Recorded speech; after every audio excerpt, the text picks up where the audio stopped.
Hello, good evening students. आज हम आपको प्लस टू क्लास का इकोनॉमिक्स का लेसन नंबर 7 स्टार्ट कर रहे हैं और लेसन का जो नाम है वो है उत्पादन के नियम यानी लॉज ऑफ प्रोडक्शन।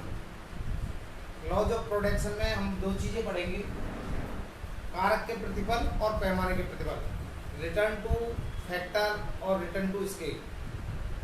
कारक के प्रतिफल क्या है, पैमाने के प्रतिफल क्या है, इसके बारे में इस चैप्टर में हम जानेंगे।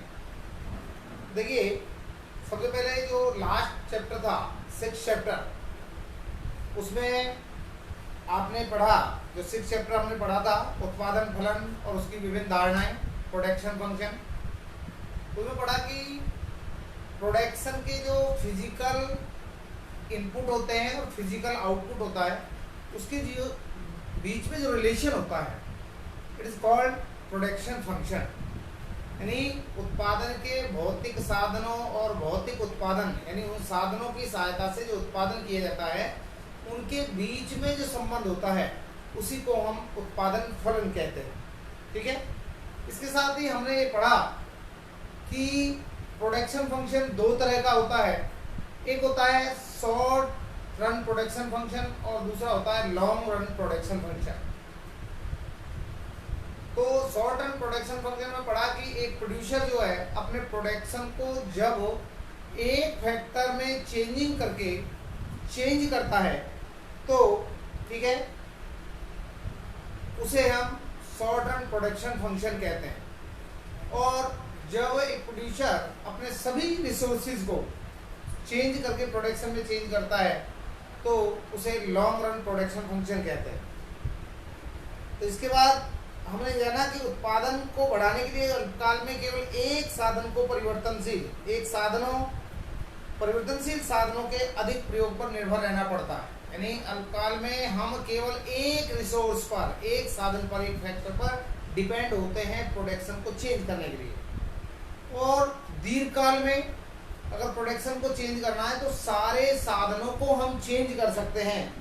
ठीक है, और कहता है कि जब भी हम उत्पादन को बढ़ाने के लिए किसी एक परिवर्तनशील साधन का प्रयोग बढ़ाते हैं तो उत्पादन में वृद्धि नियमानुसार होने लगती है। यानी आपको देखिए, जब हम प्रोडक्शन बढ़ाने के लिए एक साधन को बढ़ाते हैं तो जो प्रोडक्शन है उसमें एक लॉ के अनुसार जो है इंक्रीज होता है।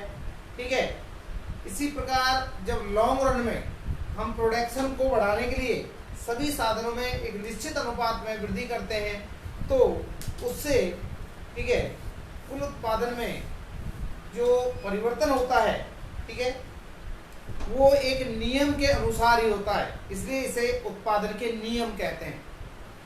तो अब सीधा सीधा अल्पकाल में जो है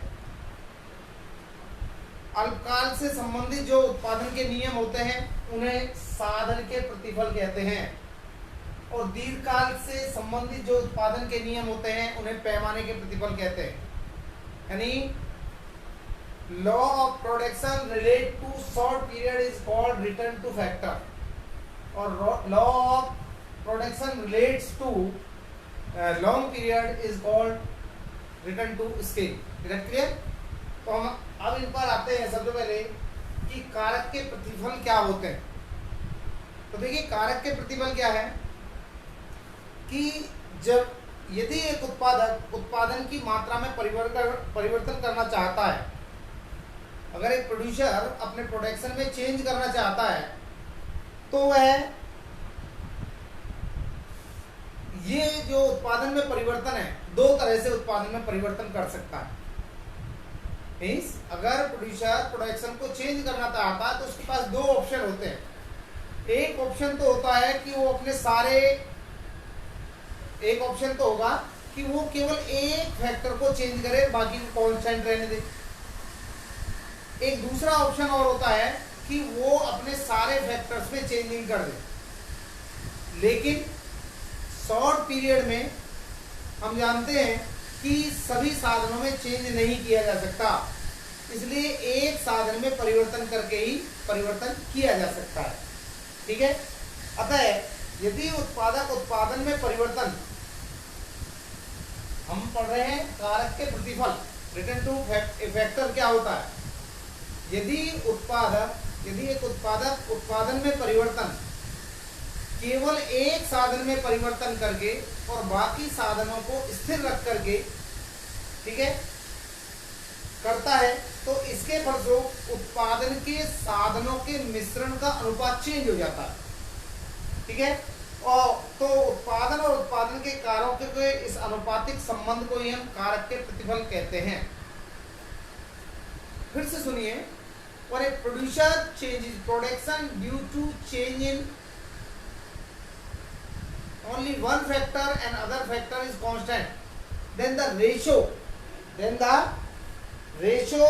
between factors is changed, ठीक है, then the ratio between factors is changed, और कहता है कि ratio between proportion between factor and production is called return to factor. फिर सुनिए कि देखिए, एक साधन वेरिएबल है, बाकी कांस्टेंट है। अगर प्रोड्यूसर वेरिएबल में चेंज करता है, जैसे हम देख लें कि मान लीजिए लैंड जो है ये फिक्स्ड फैक्टर है, स्थिर साधन है, ये स्थिर है, लैंड मीन्स भूमि, और लेबर ये श्रम कह सकते हैं, श्रमिक, श्रम, ये वेरिएबल है। वेरिएबल्स मीन्स परिवर्ती साधन।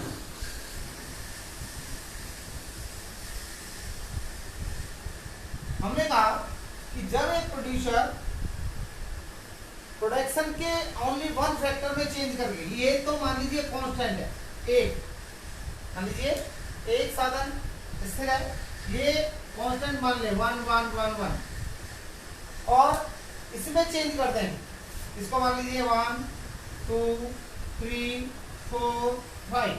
हमने ये बोला कि जब एक उत्पादन के एक साधन में चेंज करके, मान लो उसके पास दो ही साधन है, लैंड और लेबर, 2 फैक्टर्स है, इनमें से अगर वो वेरिएबल फैक्टर में चेंज करके उत्पादन में चेंज करता है, तो इन दोनों का रेशियो जो है वो चेंज हो जाता है, मिश्रण चेंज हो जाता है। यानी रेशो अगर हम कहें, फैक्टर रेशो, साधन अनुपात जो हो जाएगा, साधन अनुपात 1 1 1 2 1 3 1 4 और 1 5, रेशो जो है वो चेंज हो जाता है। और इस फैक्टर्स की रेशो में चेंज होने के कारण उत्पादन में जो चेंज होता है, ठीक है, फैक्टर रेशो में चेंज होने के कारण उत्पादन में जो चेंज होता है, ठीक है, उसे ही हम रिटर्न टू फैक्टर कहते हैं, ठीक है। तो ये साधन का प्रतिफल होता है। अब सेकंड साइड आइए, रिटर्न टू स्केल क्या है, पैमाने के प्रतिफल। पैमाने के प्रतिफल वह स्थिति है जिसमें यदि एक उत्पादक अपने उत्पादन में परिवर्तन करना चाहता है और वो सभी साधनों में परिवर्तन करके उत्पादन में परिवर्तन करता है, यानी अगर उत्पादन के सभी साधनों में परिवर्तन करके एक प्रोड्यूसर अपने प्रोडक्शन में चेंज करता है, ठीक है, तो इसके फलस्वरूप जो फैक्टर्स का रेशो है वो समान रहता है, ठीक है, फैक्टर रेशो समान रहता है। तो उत्पादन और उत्पादन के साधनों के इस अनुपातिक संबंध को ही हम पैमाने के प्रतिफल कहते हैं। तो इसमें क्या है, देखिए इसमें है आपका कि यहां वही फिक्स्ड फैक्टर है, फिक्स्ड मींस स्थिर, फिक्स्ड यानी फिक्स्ड है, मान लीजिए लैंड एक स्थिर साधन है, ठीक है, और ठीक है, और मान लीजिए चलो यहाँ भूमि लिख लेते हैं, उसी में भूमि है और ये स्थिर साधन है। इसके बाद मान लीजिए यहाँ आ गई आपकी लेबर, और लेबर हमारा मान लीजिए श्रम है, और ये वेरिएबल है यानी परिवर्ती साधन है, ये चेंज हो जाता है, ठीक है। लेकिन आप जानते हैं कि ये जो कंसेप्ट होता है लॉन्ग रन होता है। तो इसमें क्या है, कोई भी साधन स्थिर और ये भी वेरिएबल हो जाते हैं। यानी इसमें मान लीजिए एक के साथ एक, दो दो, तीन तीन, चार चार, पाँच पाँच, तो इसमें साधन अनुपात फैक्टर रेशियो जो होगा हो जाएगा 1 1, 2 2, 3 3, 4 4 एंड 5 5। समझ में आ गया हो? मीन्स इसमें और इसमें डिफरेंस देखिए। तो इसमें क्या होता है कि अगर एक साधन को आप चेंज कर रहे हैं तो दूसरा भी चेंज हो जाता है। रिटर्न टू फैक्टर और रिटर्न टू स्केल में एक डिफरेंस होता है कि इसमें वन फैक्टर वेरिएबल होता है और अदर इज कांस्टेंट होता है।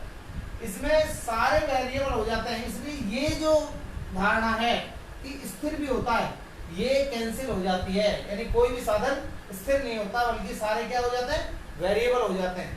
और इसमें जो रेशो है वो रेशो कांस्टेंट होती है। अगर आप देखें 1 1 तो सभी 1 1 ही आ जाएंगी। और ये जो होता है ये अल्पकालीन धारणा है, अल्पकाल में लागू होते हैं। रिटर्न टू फैक्टर जो है शॉर्ट पीरियड कंसेप्ट है और ये जो है दीर्घकाल में लागू होते हैं। सुनाई? फिर से सुनिए। कारक के प्रतिफल क्या है? कारक के प्रतिफल वह स्थिति है जिसमें एक उत्पादक यदि अपने उत्पादन में परिवर्तन करना चाहता है और वह केवल एक साधन में परिवर्तन करके और बाकी साधनों को स्थिर रख करके उत्पादन में परिवर्तन करता है, तो इससे जो फैक्टर्स का जो रेशो साधनों का अनुपात चेंज हो जाता है।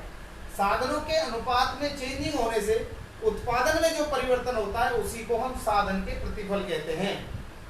पैमाने के प्रतिफल वह स्थिति है जिसमें यदि एक उत्पादक अपने उत्पादन में परिवर्तन करता है और उत्पादन में परिवर्तन सभी साधनों में परिवर्तन करके परिवर्तन करता है, तो इसके फलस्वरूप उत्पादन के जो साधन हैं उनमें समान अनुपात में परिवर्तन होता है। और उत्पादन और उत्पादन के साधनों में परिवर्तन के अनुपातिक संबंध को ही हम क्या कहते हैं, पैमाने के प्रतिफल कहते हैं।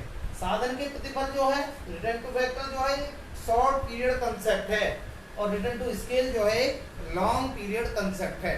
That clear? तो अब अगर हम इसमें देखें तो इसमें जो आगे हमारा जो टॉपिक आता है वो है इन दोनों में डिफरेंसेस क्या हैं।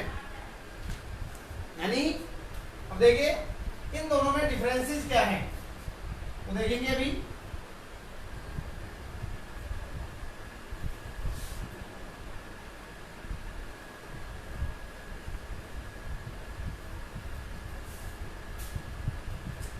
इन दोनों के बीच में क्या अंतर है देखिए।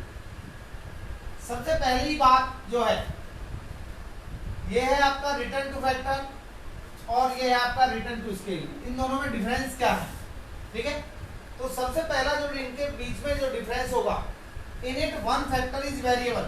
इसमें एक साधन परिवर्तनशील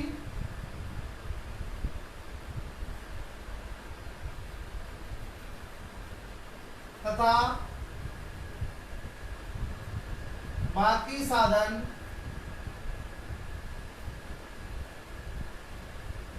स्थिर होते हैं। अभी हमने पढ़ा था कि केवल लेबर को हम चेंज कर रहे थे। In it one factor is variable and other factor is constant. तो इसमें एक साधन परिवर्तनशील और बाकी साधन कैसे होते हैं, स्थिर होते हैं। अगर यहां देखें इसमें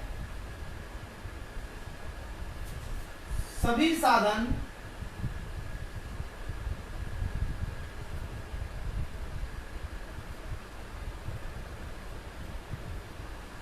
परिवर्तनशील होते हैं। एक डिफरेंस ही आ जाए, in it all the factors are variable. तो in return to factor one factor is variable and other is constant.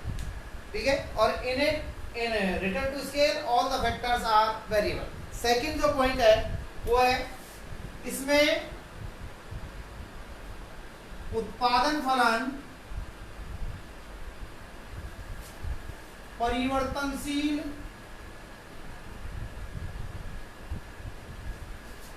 इसमें उत्पादन फलन जो है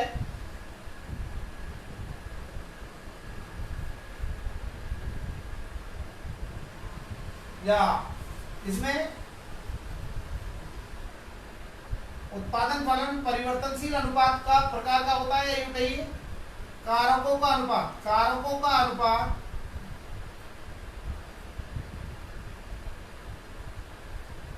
परिवर्तनशील प्रकार का होता है।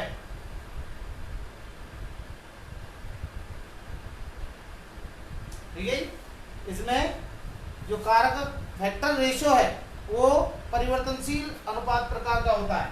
इसमें कारकों का अनुपात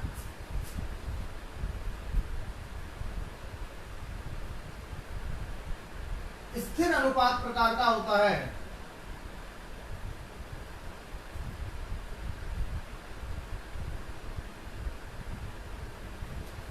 ठीक है, स्थिर अनुपात या स्थिर प्रकार का होता है।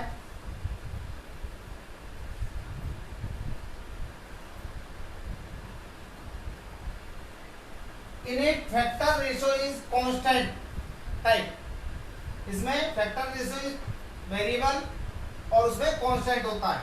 तीसरा जो थर्ड डिफरेंस है वो है आपका इसमें उत्पादन के पैमाने में, ठीक है, उत्पादन के पैमाने में परिवर्तन नहीं होता, परिवर्तन नहीं होता। In it product return to in it production scale not to be change, इसमें जो है प्रोडक्शन स्केल जो है वो चेंज नहीं होता। इसमें उत्पादन के पैमाने में परिवर्तन होता है।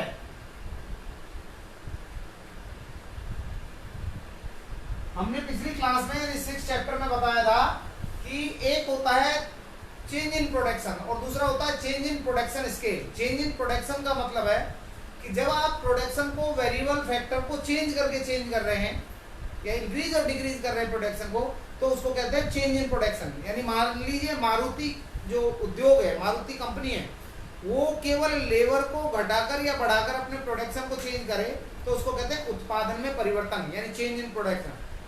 लेकिन अगर मारुति उद्योग नया प्लांट लगा ले, नई कहीं बिल्डिंग बना ले, नई मशीनें ले आए और उसके कारण जो प्रोडक्शन में चेंज होता है वो जो है चेंज इन प्रोडक्शन स्केल कहलाता है। स्केल मतलब कि वो वाइड लेवल पर अब प्रोडक्शन करने लगे।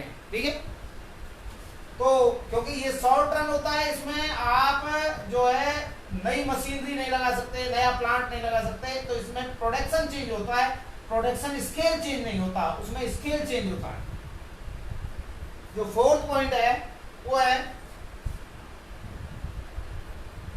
फोर्थ है आपका टाइम पीरियड। यह एक अल्पकालीन धारणा है और यह एक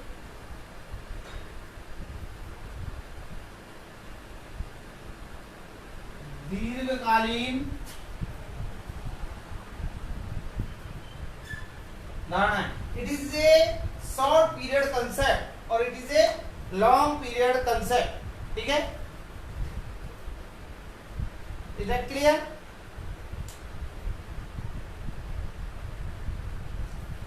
इसके बाद है पांचवा, इसमें उत्पादन फलन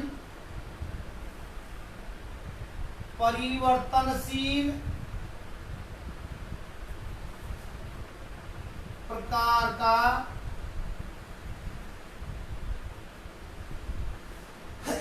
होता है और इसमें उत्पादन फलन स्थिर अनुपात प्रकार का होता है।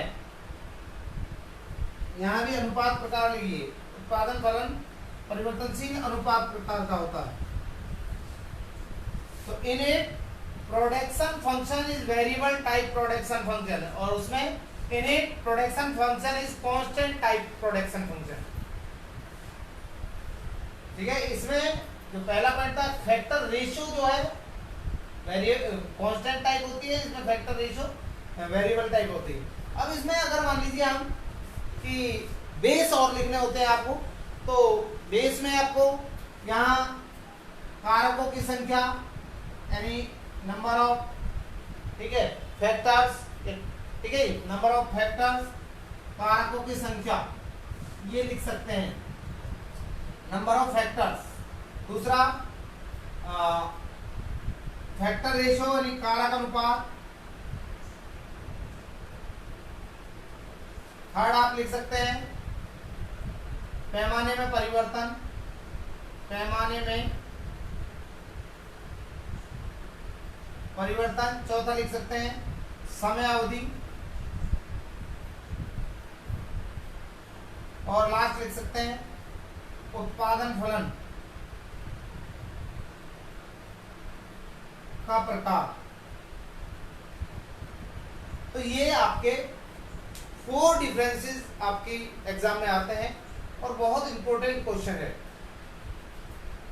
रिटर्न टू फैक्टर में व्हेन फैक्टर वेरिएबल होता है, अदर कांस्टेंट होते हैं। रिटर्न टू स्केल में ऑल फैक्टर्स आर वेरिएबल होते हैं। रिटर्न टू फैक्टर में जो फैक्टर रेशियो होता है वो चेंज होता है, क्योंकि एक ही लैंड के साथ यानी भूमि के एक हिस्से के साथ, ठीक है, लेबर की ज्यादा क्वांटिटी लगाते हैं तो वेरिएबल टाइप जो है फैक्टर रेशियो होता है, उसमें कांस्टेंट होता है। रिटर्न टू फैक्टर में आप जो है प्रोडक्शन स्केल को चेंज नहीं कर सकते, रिटर्न टू स्केल में प्रोडक्शन स्केल चेंज हो जाता है। रिटर्न टू फैक्टर एक शॉर्ट पीरियड कंसेप्ट है, यानी अल्पकालीन धारणा है, और ये दीर्घकालीन धारणा है। रिटर्न टू फैक्टर में जो प्रोडक्शन फंक्शन है वो वेरिएबल टाइप प्रोडक्शन फंक्शन होता है, जिसमें कांस्टेंट टाइप प्रोडक्शन फंक्शन होता है। इसके बाद हम अगले कंसेप्ट पर चलते हैं, ध्यान से देखिए।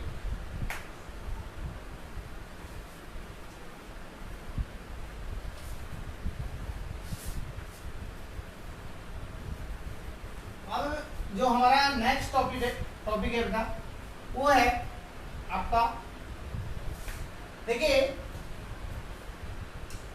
जो रिटर्न टू फैक्टर होते हैं इसके कुछ टाइप्स होते हैं, ये इनके प्रकार हैं। ऐसे रिटर्न टू स्केल के भी प्रकार हैं। रिटर्न टू फैक्टर 3 प्रकार का होता है, 3 प्रकार के रिटर्न टू फैक्टर होते हैं।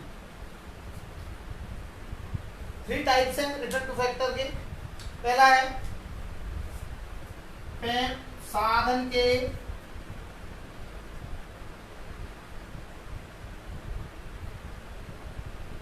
बढ़ते प्रतिफल,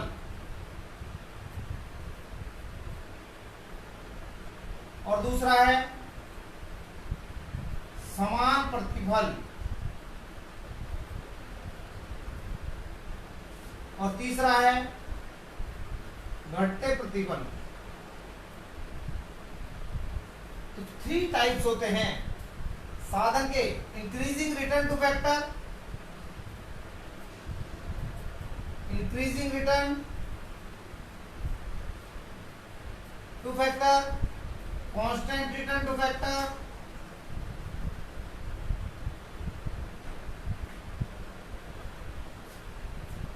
और डिमिनिशिंग या डिक्रीजिंग।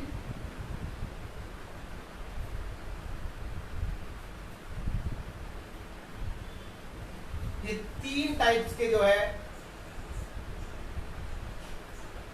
रिटर्न टू फैक्टर होते हैं। तो कारक के प्रतिफल, कारक को हम साधन भी कहते हैं, इसका दूसरा नाम है जो साधन है। तो कारक या साधन के 3 प्रतिफल होते हैं, साधन के बढ़ते प्रतिफल, साधन के समान प्रतिफल और साधन के घटते प्रतिफल। इसी तरह जो रिटर्न टू स्केल है ये भी 3 टाइप्स का होता है, और वो 3 ये पैमाने के बढ़ते प्रतिबल सेम है उसी टाइप से, समान प्रतिबल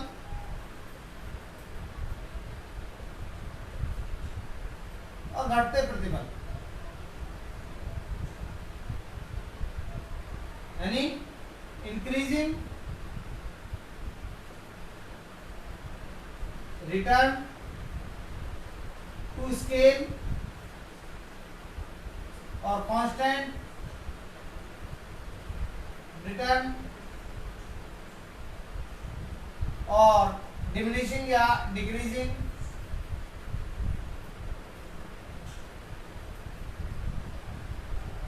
रिटर्न। तो 3 टाइप जो है ये होते हैं, 3 टाइप्स के होते हैं, साधन के बढ़ते प्रतिबल, साधन के समान प्रतिबल और साधन के घटते प्रतिबल। इसी प्रकार पैमाने के बढ़ते प्रतिबल, पैमाने के समान प्रतिबल और पैमाने के घटते प्रतिबल। अब इनको हम एक एक करके स्टडी करेंगे। सबसे पहले हम जो है वो स्टडी करेंगे कारक के प्रतिबल, यानी रिटर्न टू फैक्टर। तो इसको इसलिए रफ कर देते हैं। तो देखिए रिटर्न टू फैक्टर हम स्टडी करते हैं,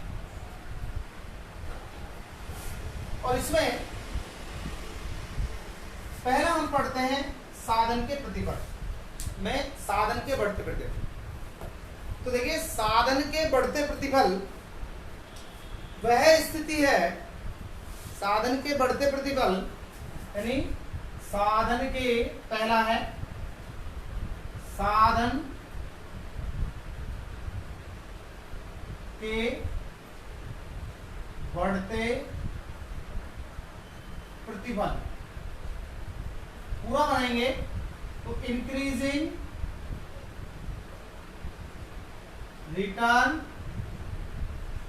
रिटर्न्स टू फैक्टर, ये आपका बनेगा इंक्रीजिंग रिटर्न टू फैक्टर, साधन के बढ़ते प्रतिबल। ठीक है, तो देखिए साधन के बढ़ते प्रतिबल क्या है, साधन के बढ़ते प्रतिबल क्या है और इसके कारण बताइए। पूरा क्वेश्चन जो है 6 मार्क्स में आता है, लेकिन अगर केवल ये कहे कि साधन के बढ़ते प्रतिबल को, धारणा को समझाइए, तो आप इसमें सबसे पहले क्या देंगे, मीनिंग देंगे। इसमें पहले मीनिंग देंगे, अर्थ फर्स्ट में, सेकंड में टेबल देंगे, तालिका, और थर्ड में फिगर देंगे, चित्र, और फोर्थ में व्याख्या। ये 4 चीजें करेंगे आप। तो सबसे पहले हम बात करते हैं अर्थ की। तो साधन के बढ़ते प्रतिबल वह स्थिति है जिसमें कुल उत्पादन उस समय बढ़ती दर पर बढ़ता है जब एक स्थिर साधन के साथ परिवर्तनशील साधन की अधिक मात्रा का प्रयोग किया जाता है। इस स्थिति में परिवर्तनशील साधन का सीमांत उत्पादन बढ़ता है और सीमांत लागत कम हो जाती है। इसी को हम साधन के बढ़ते प्रतिबल कहते हैं।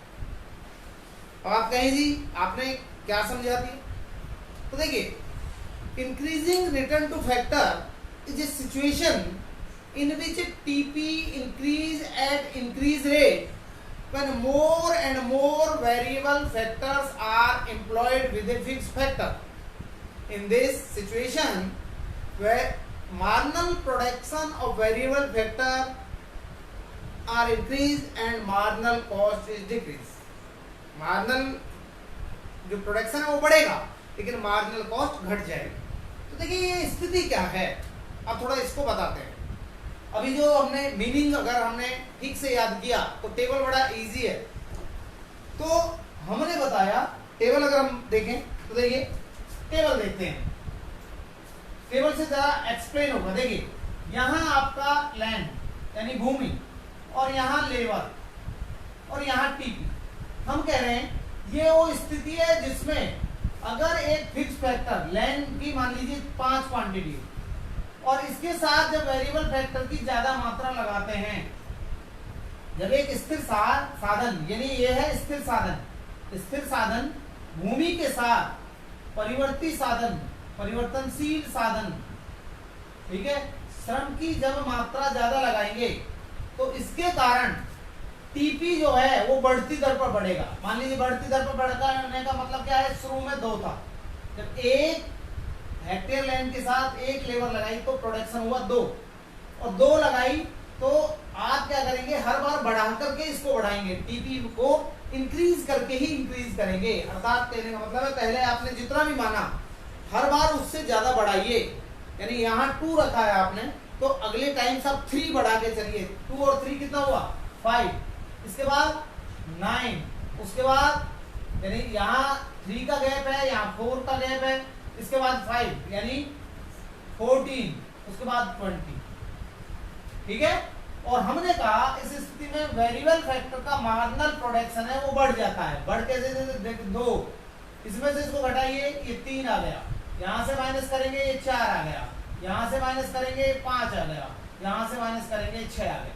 तो अभी हमने जो मीनिंग पढ़ा वो यही पढ़ा कि साधन के बढ़ते प्रतिबल वह स्थिति है जिसमें टीपी उस समय बढ़ती दर पर बढ़ता है। TP increase at increase rate when more and more variable factors means labour are employed with fixed factor means land. In this situation marginal production of variable factor is increase. Marginal production of variable factor क्या होगा, बढ़ेगा, और marginal cost decrease. Marginal cost को इसमें नहीं दिखाते, उसका reason ये है कि हमने कॉस्ट वाले चैप्टर में आपको बताया था कि कॉस्ट और प्रोडक्शन में इनवर्स रिलेशन होता है। अगर मार्जिनल प्रोडक्शन बढ़ेगा तो मार्जिनल कॉस्ट गिर जाएगी, यहाँ मार्जिनल प्रोडक्शन बढ़ रहा है तो मार्जिनल कॉस्ट गिर जाएगी। It is explain by the following figure. उसके बाद हम 3rd पॉइंट पे आ जाते हैं, इसका चित्र बनाएंगे।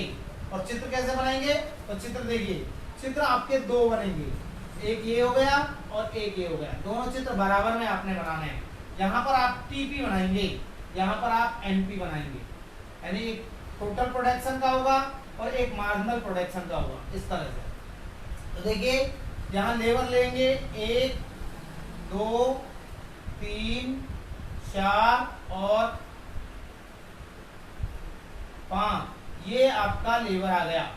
यहाँ टीपी देखिए, टीपी मैक्सिमम कितना है 20, तो आप 4 8 12 16 और 20, 4 8 12 16 और 20, इस तरह से आप ले सकते हैं, ठीक है। अब क्या करेंगे, देखिए 1 लेबर लगाई तो आपका प्रोडक्शन 2 है, तो ये आपका जो है यहाँ आ गया आपका 1 पर 2, ठीक है, समझ आया। इसके बाद 2 पर 5 थोड़ा ऊपर ले लीजिए, अप्रोक्स ले लेते हैं, कोई प्रॉब्लम नहीं है, ये आ गया। उसके बाद 9 भी थोड़ा ऊपर ले लेंगे,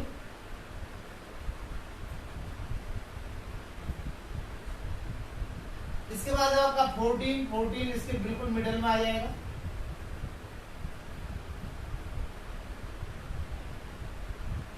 और इसके बाद 20 यहाँ आ जाएगा।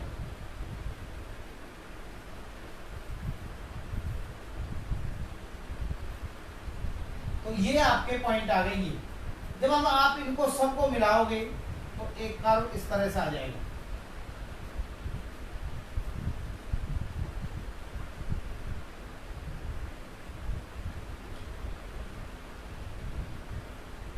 ये आ जाएगा, तो ये जो कर्व आएगा ये आपका ऊपर की तरफ आया, यानी इस तरह से,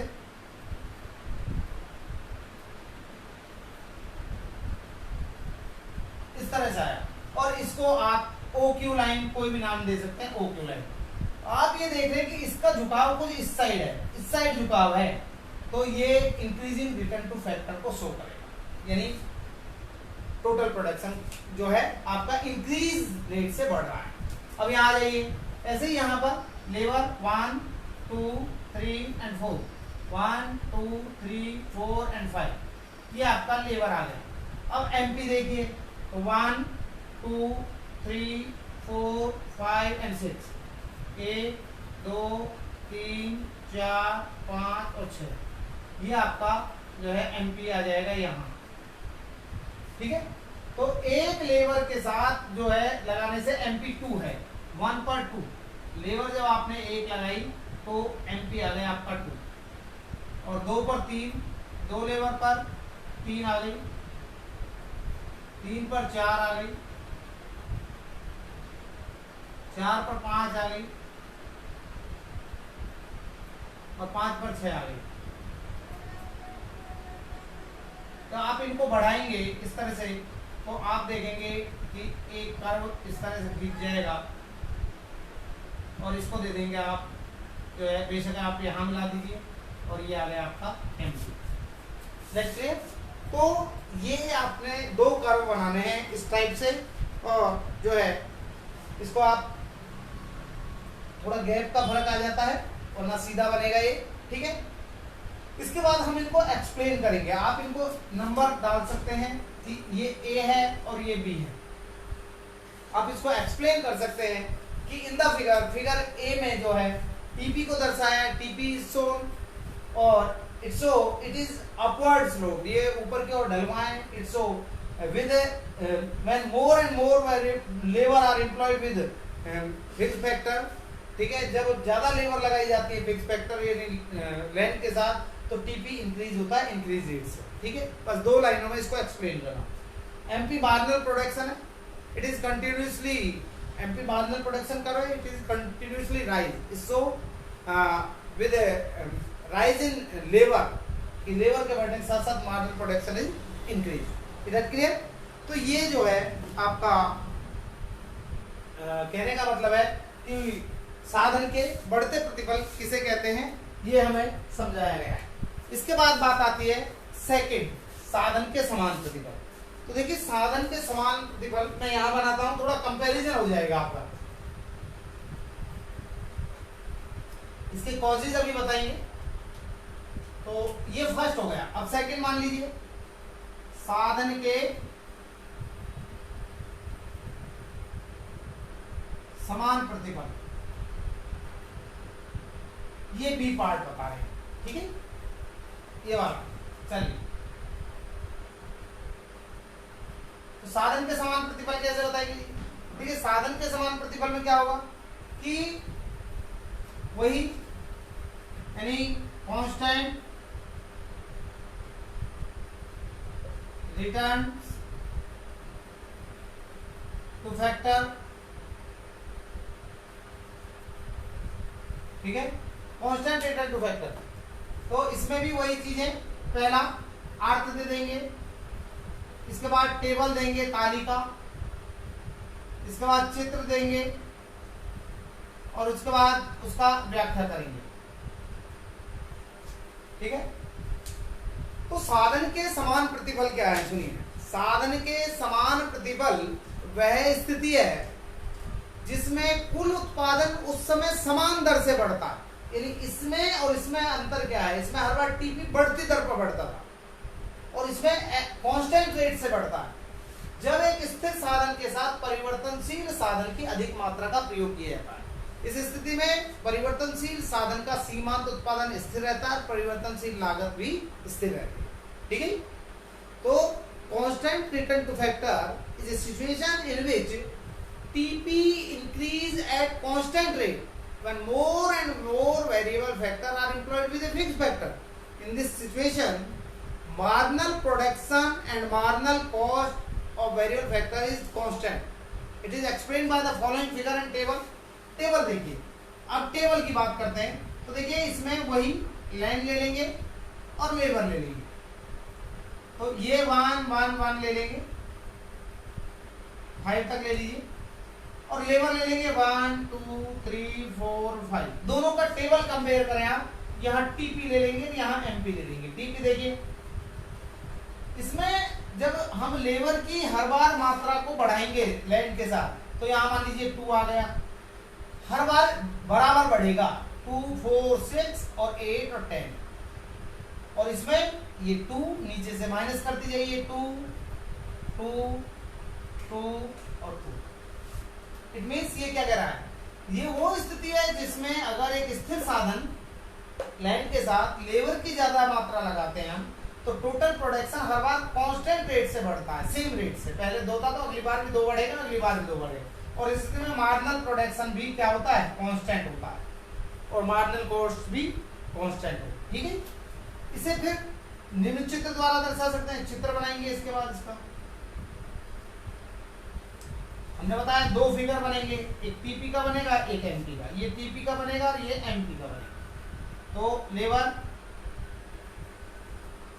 1 2 3 4 एंड 5, यहाँ लेवर इसी तरह 1 2 3 4 एंड 5, ये लेवर आ गई। ये ओ हो गया, एक ओ वाई हो गया,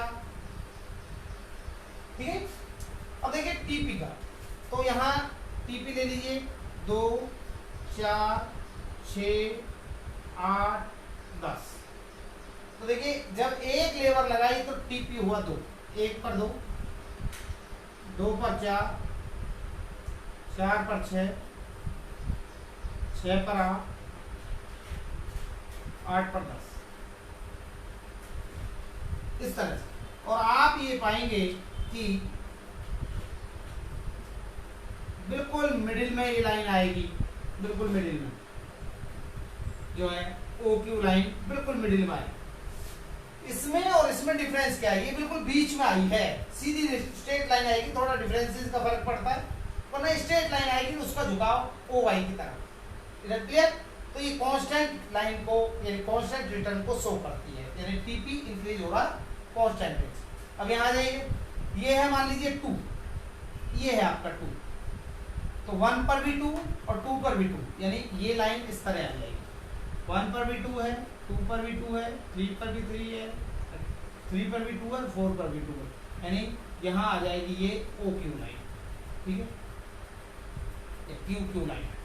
तो यहाँ जो है ये एमपी को शो कर रहा है, या यूँ लिख दीजिए, यहाँ पर लिख दीजिए टीपी और यहाँ लिख दीजिए आप एमपी, ठीक है। यहाँ भी आप टीपी लिख सकते हैं और यहाँ एमपी लिख दिया, क्लियर होगा। तो इन द फिगर ए और बी, ए में टीपी को दिखाया, it increase, it is upward slope, it increase at constant rate, बस। यानी टीपी को दिखाया है चित्र ए में, और जो कि समान दर से ऊपर की ओर बढ़ रहा है, और बी में एमपी को दिखाया है, ठीक है, जो कि ओ एक्स अक्ष के पैरेलल एक लाइन है। इससे ज्ञात होता है कि एमपी समान रहती है। ये आपका जो है समान प्रतिफल हो गए। अब थर्ड है जो, वो क्या है, देखिए थर्ड जो आपका है वो है घटते प्रतिफल, साधन के घटते प्रतिफल, यानी सी साधन के घटते या ह्रासमान,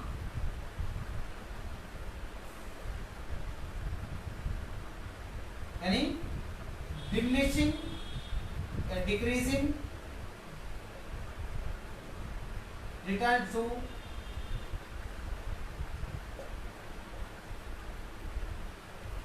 फैक्टर।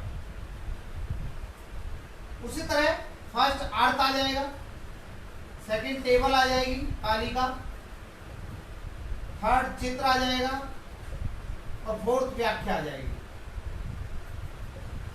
तो देखिए पहले आप, तो साधन के घटते प्रतिबल वह स्थिति है जिसमें टीपी उस समय घटती दर पर बढ़ता है। इसमें टीपी बढ़ता तो है, बढ़ता तीनों में, लेकिन बढ़ते में बढ़ती दर पे बढ़ता था, इंक्रीज रेट पर, कांस्टेंट में कांस्टेंट रेट पे बढ़ता था। इसमें हर बार घटकर बढ़ता है जब एक स्थिर साधन के साथ परिवर्तनशील साधन की अधिक इकाइयों का प्रयोग किया जाता है।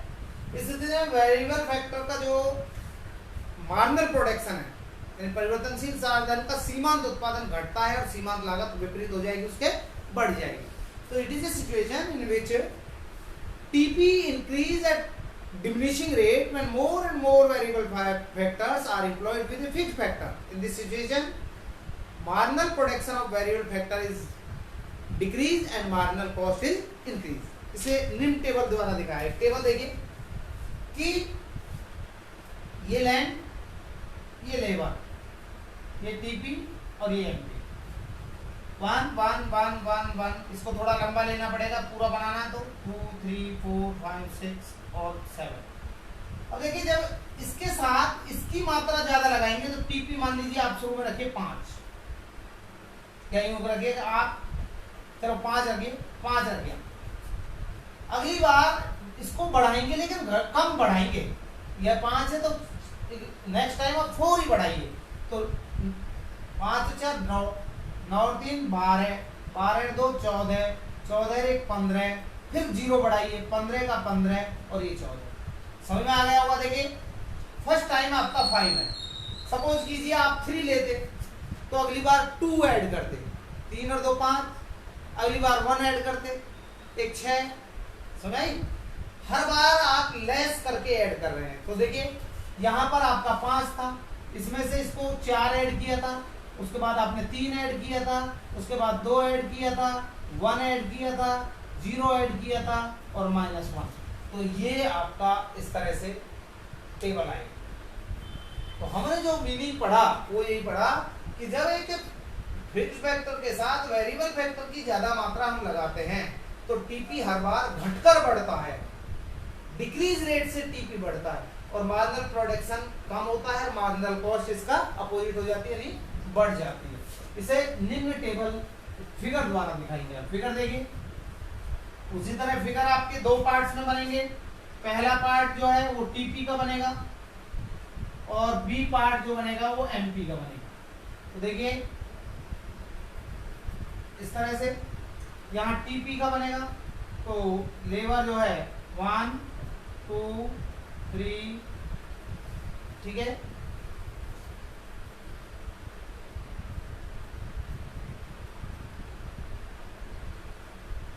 तो 1 2 3 4 5 6 एंड 7, ठीक है। यहाँ लेबर आ गया। मैक्सिमम देख लीजिए तो 2 2 का डिफरेंस ले लेंगे, 2 4 6 8 10 12 14 एंड 16 आ गए। तो देखिए 1 लेबर लगाई तो 5 है, 1 पर 5 है। 2 लेबर अगर आप लगा रहे हैं, 2 जो लेबर आपने लगाई तो ये आपका हो गया 9, 3 पर 12 हो गई, 4 पर 14 हो गई, 5 15 हो गई,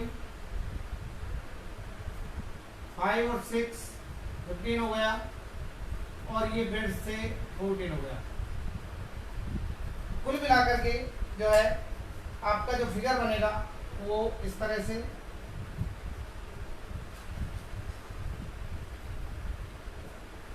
ये आपका टीपी आ जाएगा।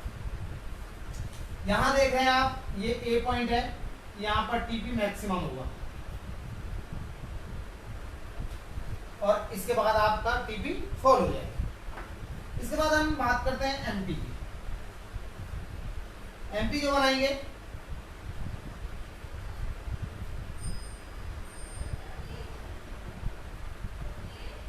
वन 2 3 4 5 6 और 7, ये एक्स हो गया यहाँ लेबर। और एमपी आप देखेंगे तो मैक्सिमम 5 है, 1 2 3 4 5। देखिए 1 लेबर 5, 1 पर 5 4 3 2 1, ये 0 आ जाएगा और उसके बाद -1। यानी जब आप इसको बनाओगे तो ये इस टाइप से आ जाएगा, इस तरह। ठीक है, ये आएगा आपका मार्जिनल प्रोडक्शन। पिछले चैप्टर में हमने रिलेशन बताए थे और यहाँ पर जो है एमपी 0 हो जाएगा और यहाँ पर एमपी नेगेटिव है। तो ये जो है तीनों कंसेप्ट साधन के प्रतिफल के आपके हो गए। अब जो नेक्स्ट क्लास में हम इनके कॉजेज करेंगे कि रिटर्न टू फैक्टर के इंक्रीजिंग रिटर्न, कांस्टेंट रिटर्न और डिक्रीजिंग रिटर्न के जो है कॉजेज क्या हैं, क्या कारण है कि इंक्रीजिंग रिटर्न प्राप्त होते हैं, क्या कारण है डिक्रीजिंग रिटर्न प्राप्त होते हैं और क्या कारण है कांस्टेंट रिटर्न प्राप्त होते हैं। Thanks all of you.